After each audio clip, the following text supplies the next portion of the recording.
চোখে চশমা, মুখে হাসি, মদন মিত্র মানেই রঙিন। দলের একনিষ্ঠ সৈনিক, মমতা বন্দ্যোপাধ্যায়ের দীর্ঘদিনের সঙ্গী। জেল খেটেছেন, তবে জার্সি বদলাননি। কামারহাটিতে জয়ের ধারা বজায় রাখতে সেই মদন মিত্রের ওপরই ভরসা করেছে তৃণমূল।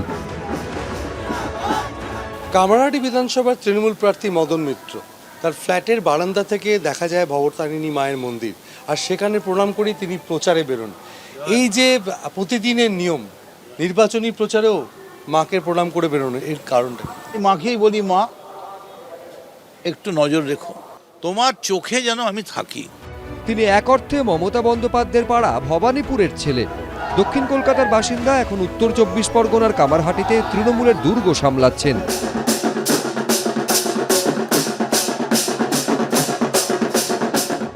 এই কেন্দ্রে বহু ওঠাপড়া দেখেছেন তিনি। 2011-তে কামারহাটি থেকে জেতেন মদন মিত্র। 5 বছর পর এই কামারহাটি থেকেই সিপিএমের মানস মুখোপাধ্যায়ের কাছে হারেন। 21-এর ভোটে ফের নিজের গড় কামারহাটি পুনরুদ্ধার করেন মদন মিত্র। 35,408 ভোটে বিজেপির অনিন্দ বন্দ্যোপাধ্যায়কে হারিয়ে জয় পান তিনি। 2024-এর লোকসভা ভোটের বিধানসভা ভিত্তিক ফলের নিরিখে কামারহাটিতে তৃণমূল এগিয়ে থাকলেও মার্জিন কমে হয় 18,800। ফলে বিধানসভা ভোটে অগ্নি পরীক্ষার সামনে দাঁড়িয়ে মদন মিত্র।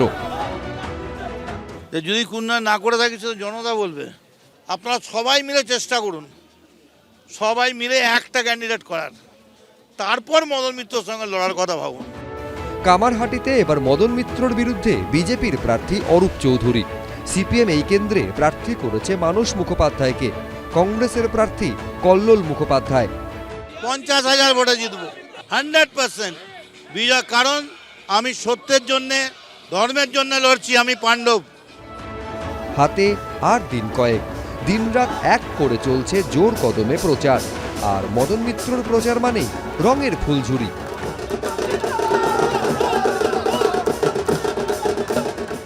29 এপ্রিল ভোটের লাইনে দাঁড়াবেন কামারহাটির ভোটাররা।